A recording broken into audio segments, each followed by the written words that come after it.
A young man walks beside a girl across a flowered field. Spring has come, and this girl is his life. He prays. A child climbs a tree to watch the sunset over the fields. Summer is ending, and the harvest is life for his village. He prays. A hunter tracks a boar through the woods. Winter is coming, and this boar is life for his family. He prays. But to whom do they pray? The world has as many answers as there are men to answer.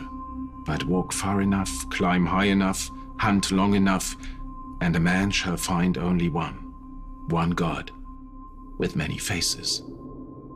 In the faith of the seven, he is the stranger who guides men from this life to the next. Few seek his favor, or at least, few realize that they do. In the north of Westeros, he is one of the nameless old gods, staring out from the weirwood trees and the snow. In the Iron Islands, he is the drowned god, calling men down to his watery hall.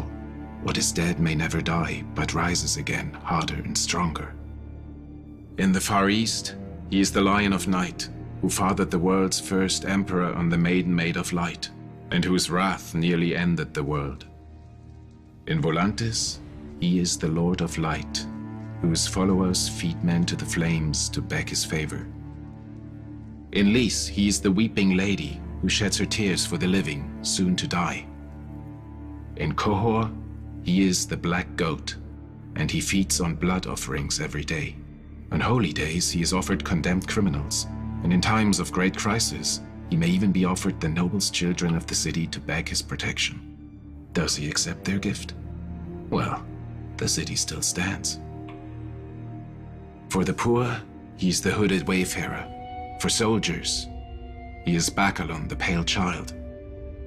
For sailors, he is the moon-pale maiden and the Merling King.